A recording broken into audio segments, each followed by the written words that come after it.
missionary. And the classroom does serve as an extraordinary means for missionary work. Now, John Bosco understood the same thing. San Juan Bosco understood how education empowers young men, empowers young people, and gives them the opportunity to be able to educate them in the faith. That's why the Salesians took on this work of education, and they, more appropriately, are a religious congregation dedicated to the education of youth. That was his inclination. It also makes a lot of sense that today's masses are going to have these readings, especially the gospel of today, that talks about putting the young child in the center. That was San Juan Bosco's vocation. That's what he did, the education of youth. I have to tell you, I consider myself to be fairly experienced with the education of youth. I've been doing it for 25 years. And I could also possibly tell you that after having experiences of pastoral work in parishes, school work, retreat ministry, and other kinds of ministries that the Society of Jesus is very much involved in, I can honestly tell you that I think that there is no more frustrating apostolic ministry than education. It's probably one of the most frustrating apostolic ministries that the Catholic Church and the Society of Jesus engages in. Now you may be wondering why.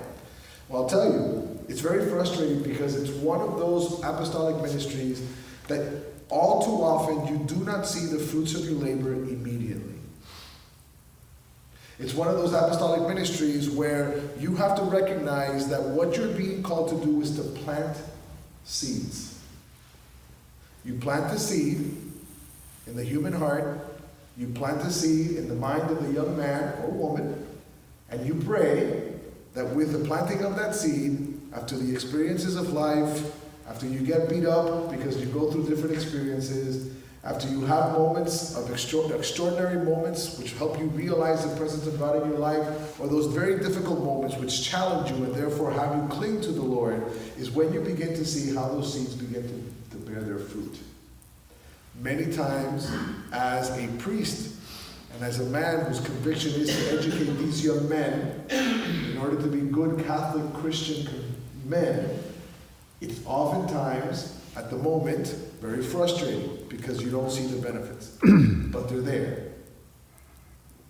There's no question about it. It's amazing, it's extraordinary when you see many years later these young men reaching out, asking you to perform their weddings because they realize that now that they're going to get married, they want their marriage to be in the church. They understand the importance of the sacrament.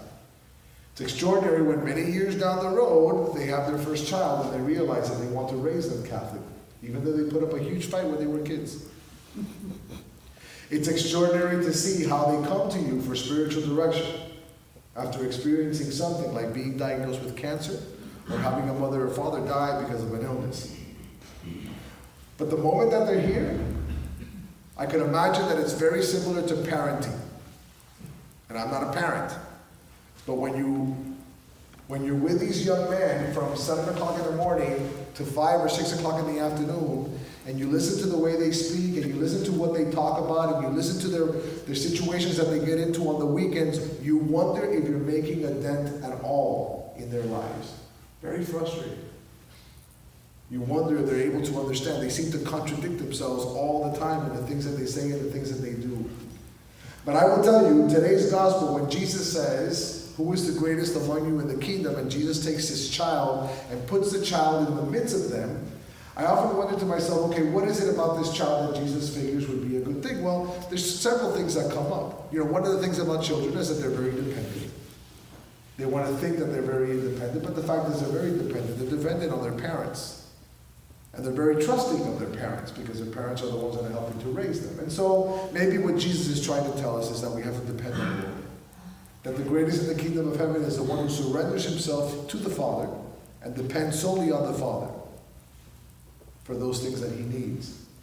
So that could be a reason. Another reason you may think is, well, the level of innocence. Maybe there's a level of innocence there that a child portrays, that an adult doesn't portray. And therefore, the greatest in the kingdom of God is the ones that are more innocent. I sometimes wonder that if Jesus lived in the year 2018 and was asked by any one of us who are sitting here, who is the greatest in the kingdom of heaven, he would probably have to think twice about taking one of the kids from Belen to put him in the midst and say, oh, you gotta be like this kid. You gotta be. They're not ready. They're not ready to enter the kingdom of heaven. You know, it's a challenge. These kids have access to much more than we ever did when we were growing up as kids.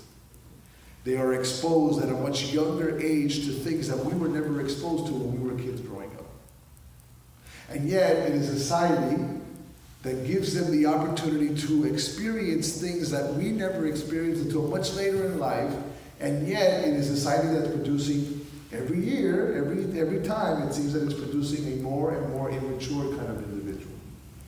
The society expects more of them, and yet produces a less mature child. I can tell you that when I was 16 or 17 years old, I know for a fact that at 16 or 17, I was much more mature than these kids are now at their 16 or 17. The expectations were a little different that were held from me. I mean, I had to work, I had to buy my own car, and those things build character. These kids don't have to do that. And yet they have access to much more information. They have access to many more images. They're given permission to do many more things than I ever did when I was 16 or 17 years old, and I was working and driving a car. It's the reality of the youth that we are working with today, and it is a huge challenge. It is the reason why we're seeing in these young men an increase in sexual activity, an increase in illegal drug use and drinking, and an increase in their questioning their faith and even the existence of God. I see it all the time. For as Catholic as our schools may try to be, and I'm telling you, because I'm the president of the school, I work very hard to make sure that this is a Catholic Jesuit school and that we maintain very strongly our identity. But for as much as you try to do that, there is no question that you continue to see an increase in the number of kids who simply question their faith and decide that until something happens to them, they're not going to believe that God exists. They're not. And this is where the challenge is for us. And this is the challenge that San Juan Bosco proposes to all of us. The encouragement to work with youth, how incredibly important it is to plant these seeds and help these kids understand. So what do I do? What is my challenge as an educator of young men? Well, the first thing is the importance of being very clear. Now more than ever, these kids need to have a very clear understanding of what our identity is. No gray. And I don't want to sound old-fashioned, but very black and white. Who are we and what we stand for and what the expectation is. In a world that continuously erases for them lines of identification where they can't even identify as male and female anymore because you can identify with whatever you want.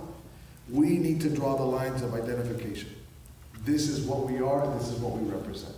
And I think it's very important to be very clear that way. Number two, I think it's very important to dialogue. It's very important to open up the lines of communication, to have that conversation with them. To listen to what they have to say, to listen to their doubts and their questions, and not to be scandalized, and not to fall hard upon them and condemn them because of the fact that they don't believe in God, or they're questioning God, or they're questioning the church, but listen very patiently. And again, plant the seeds.